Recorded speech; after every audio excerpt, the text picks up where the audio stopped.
This video is brought to you by QTH The Lightning Products and sponsored by busy2buy.com. Shop with confidence.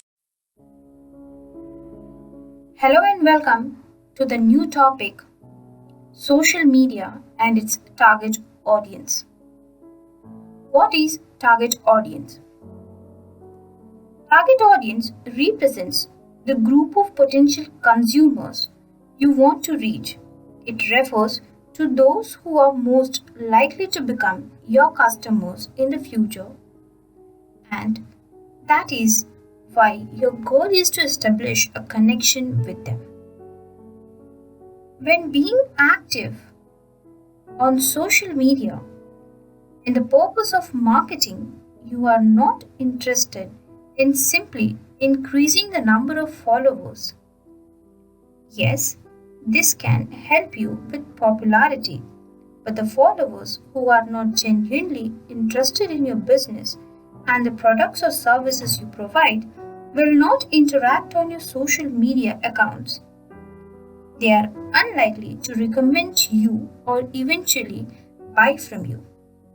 This is why defining your target audience is one of the essential tasks when defining a social media marketing strategy. You should start by asking yourself questions like, what is my product or service? Who is it for? Who will find it useful? Who will buy from me? Who will be interested in my business? Who were my clients in the past? All of these questions will help you determine the type of consumer you wish to reach. Be as specific as possible when answering these questions, as the answer is very important for the future success of your social media marketing campaigns.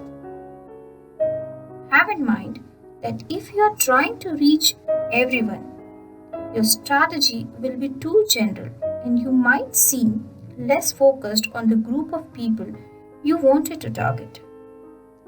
On the other hand, if you have a specific group in mind, such as teenagers or male adults over 40, you will be able to use a suitable language and attitude for your approach. In this way, your target group is more likely to pay attention as its members will be able to identify with you.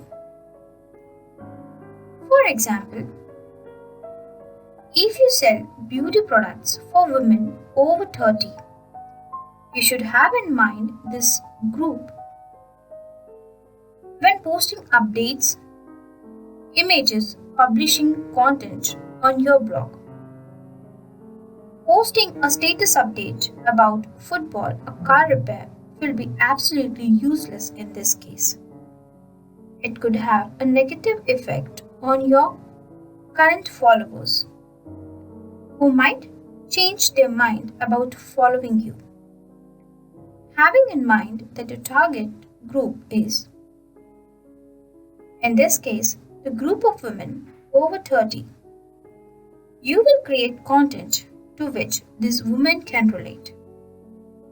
At the same time, you want to make a correlation between this group and your business. This means that even though it seems that you might be talking about cooking, as women over 30 can relate to that, it actually has nothing to do with it.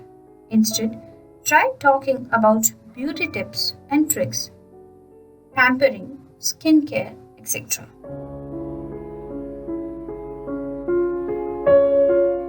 Use social media insights to learn more about target audience.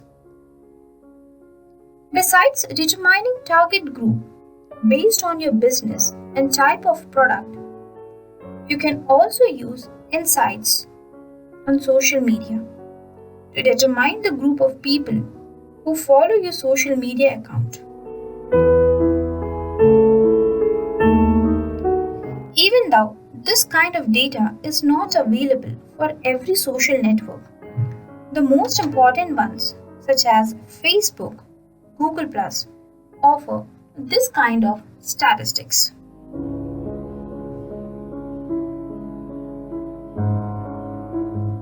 The users are usually divided into groups by age and by gender. Locations of the users can also be seen, which is especially helpful if you want to determine your target audience based on the specific location. One may use URL shortening services to track their audiences. If you are a local business and you need geolocation data, you should use URL shortening services.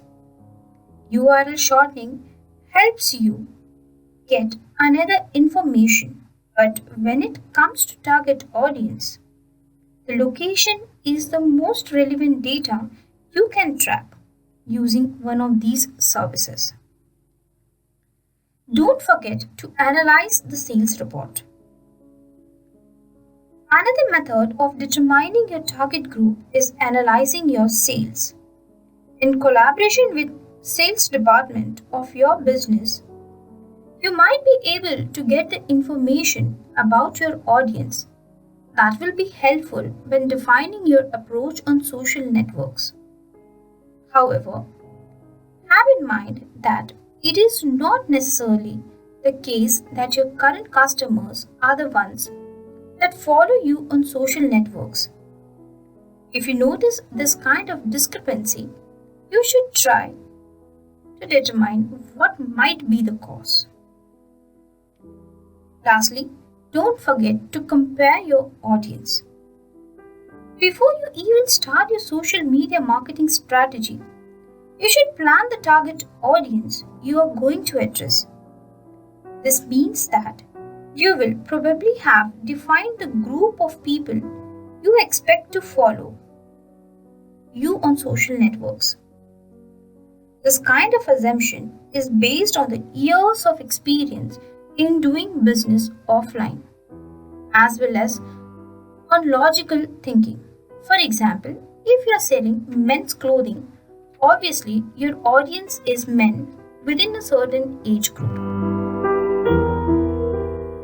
After you have started social media marketing strategy and you have been able to analyze the first results, you will be able to compare the group you have originally thought of when planning social media approach to the group of people who does in fact follow you on social networks. If your social media marketing was successful, these two will match and you will be sure that you are interacting with the people who are most likely to become your customers. As a result, this kind of interaction is most likely to bring profit to your organization, making social media strategy effective and profitable. On the other hand, if there are discrepancies between these two groups, this can be the result of two things. First, you might have completely been wrong from the start when you are determining your target group. Secondly, your social media activity might be attracting people who you did not intend to target. This is often the result of a wrong social media approach or the act of buying followers. In both of these cases, your social media marketing strategy will not produce good results, and you will actually be wasting assets in a strategy that has no chance of succeeding. If this happens, you have to take steps in order to modify the social media strategy to adapt it to your business and to your target audience.